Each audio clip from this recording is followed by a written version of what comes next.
Welcome to another edition of the 30 to 1 MLB Countdown Previews 2023 version. I'm John Pielli, a host of the Past Ball Show. Today we're going to talk about the Los Angeles Angels, who I have ranked number 20 out of the 30 MLB teams coming into the season. For those of you that don't know, I look at the over-unders and project win-loss records for all 30 of the MLB teams, something I've done for the past 12 years. And then I ranked them in inverse order, from 30 being the worst team to 1 being the first team. And we're going to talk about the Angels today, the 2002 World Series champions, the team that's been part of the American League since the year of 1961. And they're coming off of a tough season in 2022 where they lost 89 games. They had a long losing streak, which cost them their manager, Joe Maddon, who was let go, replaced by Phil Nevin. They have two of the best players that we've seen in the last 20, 30 years in baseball, in Mike Trout and Shohei Ohtani. For some reason, have not been able to get over the hump. Just one playoff appearance in 2014. Haven't been back there since. And they had, I thought, a decent offseason. They lost pitcher Michael Lorenzen. They added Carlos Estevez and Matt Moore to their bullpen. Brandon Drury, Gio Urshela, Hunter Renfroe to their starting lineup, and Tyler Anderson to their rotation. So this is a talented team that I feel got a little bit better.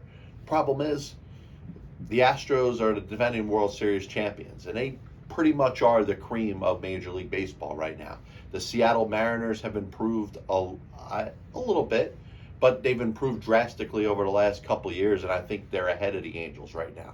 The Texas Rangers going out there and getting an entire new starting rotation to add to their $500 million middle infield has put them in a position where they may very well be better than the Angels. So the ground for the Angels to make up, I think, is a little bit more than would have been in past seasons. But, you start with an excellent foundation, having Trout, who did miss some time last year, but still one of the best players in baseball, is the best player over the past decade or so.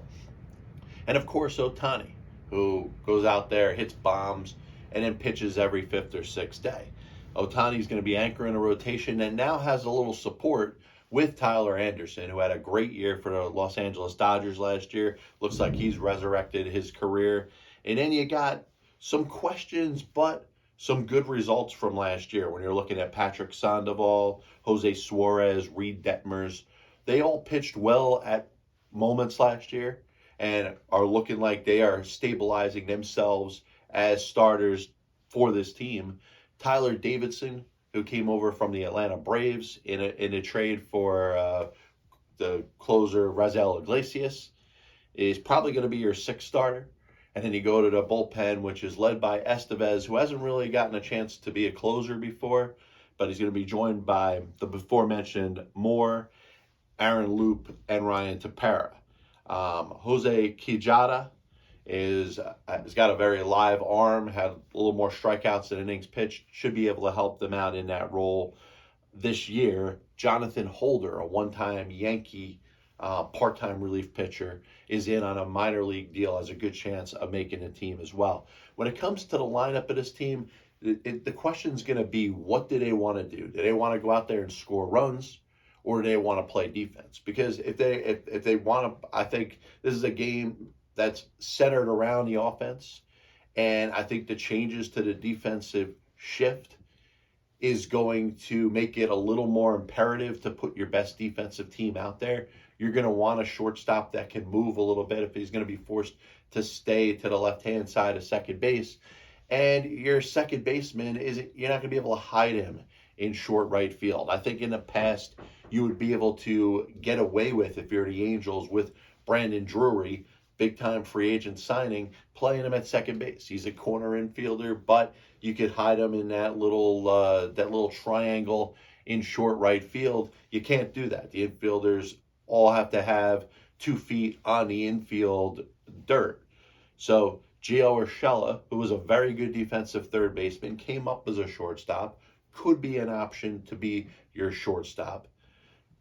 Obviously, you're going to be missing a lot defensively. And if you look at Luis Rengifo and David Fletcher, that's probably your best defensive option to be a part of that middle infield. But from an offensive standpoint, this lineup looks great. With if you lead off Ohtani, then you follow Trout, Anthony Rendon coming back, hopefully healthy this year, Jared Walsh, Hunter Renfroe, Brandon Drury, Gio Urshela, Taylor Ward, and Max Stassi, who's probably going to be your catcher. From an offensive standpoint, that's great. Middle infield defense, I think, is going to hurt the Angels. And I think when all the little things matter, they may be better off playing Rengifo and Fletcher in the middle infield. Joe Adell, a one-time top prospect, is going to get another look. There's an opportunity for him to play in right field. If he's not willing to seize that job or able to seize that job, Taylor Ward looks capable there. Brett Phillips comes over on a minor league deal. I think he's going to help you in the clubhouse. His offensive performance over the last couple of years has not been very good. Certainly doesn't match his social media game. Mickey Moniak came over in a deal with the Philadelphia Phillies last year.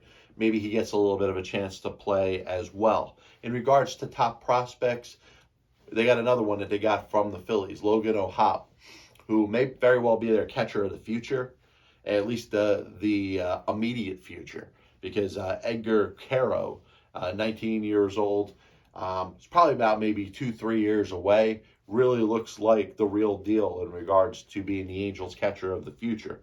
But having O'Hoppe in a position where he could certainly help out. Zach Neto was the guy that they drafted number 13 overall in the 2022 draft. He is an infielder and maybe looking to take after Shohei Ohtani, as he also has the ability to pitch. So another good thing to look for. But in the outlook of the Angels, they're in a tough division. It's going to be hard to beat the Astros. I think it's going to be hard to beat the Mariners. And I got some belief in the Texas Rangers. I like what they did in regards to their pitching. And I think you're looking at a squad that is going to improve, but not improve that much. Last year, they were 73 and 89. I have them sitting right here, 77 and 85, which will be fourth place in the American League Western Division. I got them ranked number 20 in the 30-1 MLB Countdown previews. This is John Pielli with the Pass Ball Show. You can find my show on Apple Music, Spotify, Amazon Music, and videos on YouTube. And you can check out my content on johnpielli.com. See you next time with the next 30-1 MLB Countdown previews. God bless you. And as always, I'll see you on the other side.